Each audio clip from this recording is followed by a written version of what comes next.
और बच्चों कैसे हो? आज हम क्लास 9th का फर्स्ट चैप्टर जो है उसकी 1.5 एक्सरसाइज सॉल्व करने वाले हैं। जो भी है मैं अपनी वीडियो में आपको 1.5 एक्सरसाइज सिखा रहा हूँ कि 1.5 एक्सरसाइज के क्या सॉल्यूशंस हैं, कैसे सॉल्व होंगे क्वेश्चंस।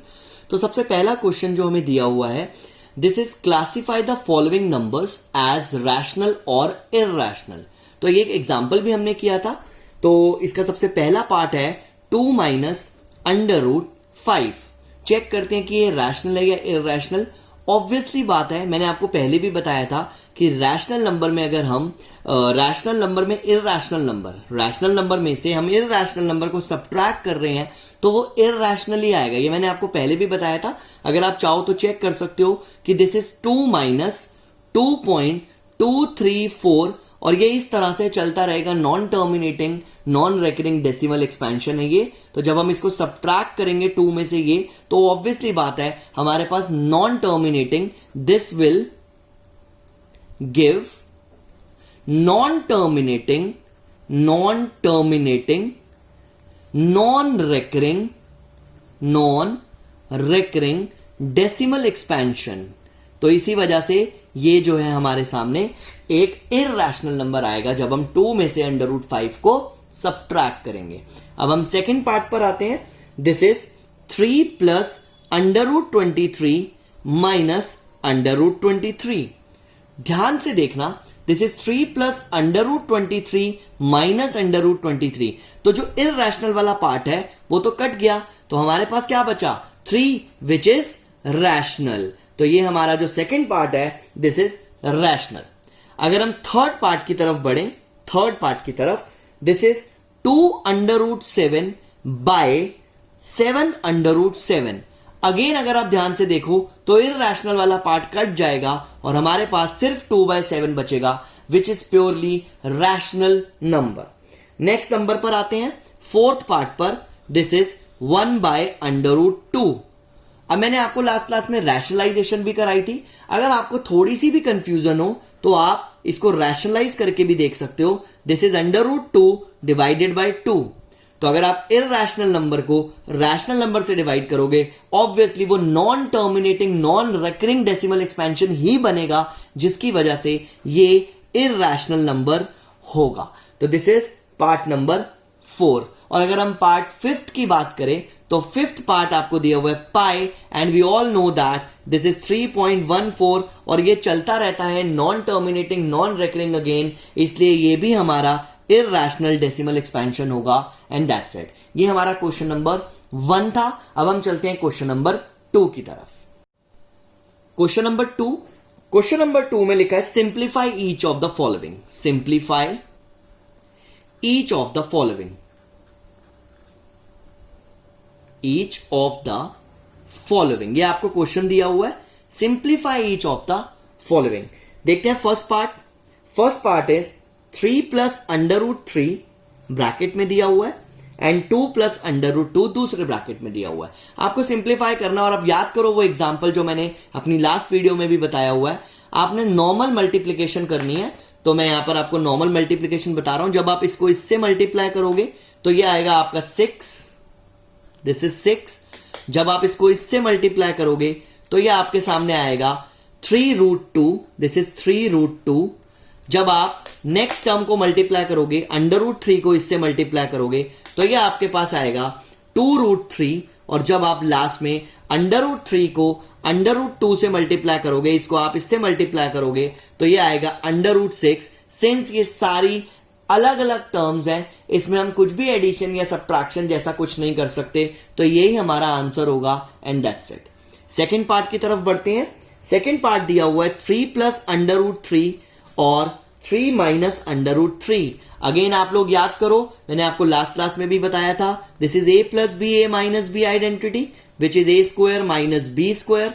तो जब आप ये फॉर्मूला अप्लाई करोगे यहां पर तो ये आ जाएगा 3 का स्क्वायर माइनस अंडर रूट 3 का square which is 9 minus 3 and answer is 6। तो ये आपका 6 जो है वो फाइनल आंसर होगा। थर्ड पार्ट पर आते हैं।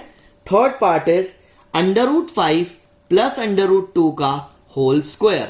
तो देखते हैं यहां पर भी आइडेंटिटी लग रही है a प्लस बी का whole square which is a square plus 2ab plus B square, और जब आप यहां पर फॉर्मूला अप्लाई करोगे तो दिस इज √5 का स्क्वायर प्लस 2 इंटू √5 √2 और प्लस √2 का स्क्वायर। तो ये 5 प्लस 2 और प्लस 2 √10 आ जाएगा, विच इज 7 प्लस 2 √10, और ये आपका फाइनल आंसर होगा। That's it. तो इस चीज का आपने ध्यान रखना है यहां पर कि ये 7 प्लस 2 √10 आपके सामने आ रहा है, तो थोड़ा सा कट गया था, इस वजह से मैंने उसको साइड पे कर दिया है। This is 7 plus 2 √10। एक बार फिर से बता देता हूं, दिस इज √5 का square a square plus 2ab plus b square, 5 plus 2 5 plus 2 √5 का स्क्वायर 5 √2 का स्क्वायर 2 और 2 √10 साथ में है। दिस इज 7 प्लस 2 √10, ये हमारे सामने होगा। नेक्स्ट पार्ट पर आते हैं, फोर्थ पार्ट पर। फोर्थ पार्ट भी हमें a माइनस बी के whole a plus B, a minus B की आइडेंटिटी ही दी हुई है। √5 माइनस √2 और दूसरी टर्म है √5 प्लस √2। जब मैं a square minus B square लगाऊंगा तो 5 माइनस 2 आ जाएगा, विच इज 3, और ये मेरा फाइनल आंसर होगा। तो ये मैंने आपके सामने क्वेश्चन नंबर 2 किया था। आगे बढ़ते हैं क्वेश्चन नंबर 3 की तरफ। क्वेश्चन नंबर 3 पर आते हैं। क्वेश्चन नंबर 3, इसमें लिखा है recall pi is defined as the ratio of circumference से C of a circle to its diameter से डी। हमें पता है कि जो पाई होता है वो सर्कमफ्रेंस और डायमीटर की रेशियो की फॉर्म में होता है। दैट मीन्स कि ये तो एक रैशनल नंबर हुआ, इसका मतलब ये तो एक रैशनल है क्योंकि ये p/q की फॉर्म में है। अब आप खुद देखो, इसका मतलब ये एक रैशनल है। बट हमें पता है कि जो पाई है वो इरैशनल होता है। देखो, सर्कमफ्रेंस ऑफ अ सर्कल होता है 2πr और जो डायमीटर होता है वो होता है 2r, यानी कि जब हम इसको सॉल्व करेंगे तो ये हमारे पास पाई बचेगा। इसका मतलब c/d जो है वो पाई होता है, और हमें पता है कि c/d इज रैशनल क्योंकि ये p/q की फॉर्म में दिखाई दे रहा है। बट पाई जो होता है वो तो एक इरैशनल नंबर है। तो इसका मतलब ये कॉन्ट्राडिक्शन जो है, इस कॉन्ट्राडिक्शन को हमने बताना है कि ये कॉन्ट्राडिक्ट क्यों कर रही है स्टेटमेंट। हमें इस चीज को रिजॉल्व करना है, इस कॉन्ट्राडिक्शन को, बेसिकली इस क्वेश्चन नंबर 3 में। तो मैं आपको बताना चाहूंगा कि हमें पता है जो पाई 22/7 है, 22/7 हमें दिया होता है कई बार, ये एक अप्रोक्सीमेट वैल्यू है। या तो 3.14 लिखा होता है, 3.14, ये एक अप्रोक्सीमेट वैल्यू होती है। This is an approximate value, this is an approximate value. तो इस चीज का ध्यान रखना है। वैसे अगर हम बात करें तो जो पाई होता है वो हमारा 3.141592653589 इस तरह से ये चल रहा होता है, which is non terminating, non recurring decimal expansion.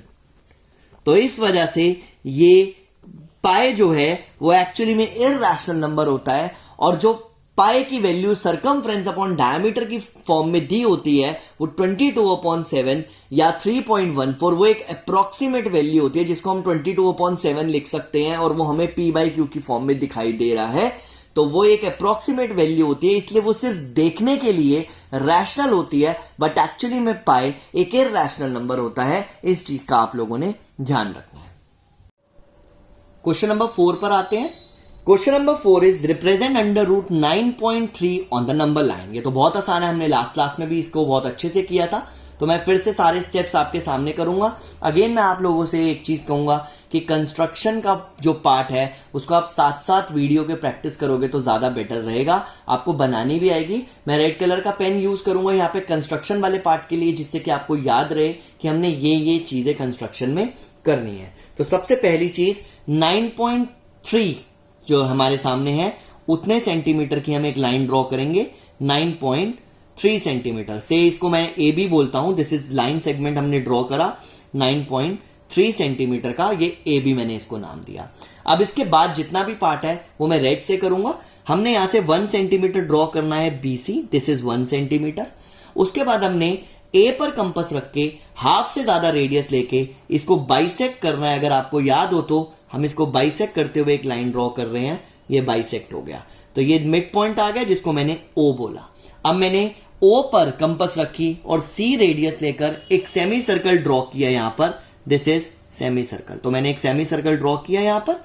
उसके बाद बी से AC के परपेंडिकुलर एक लाइन ड्रॉ करनी होती है, तो मैंने B से AC के परपेंडिकुलर लाइन ड्रॉ करी। आप चाहो तो कंपास से या D से कैसे भी कर सकते हो।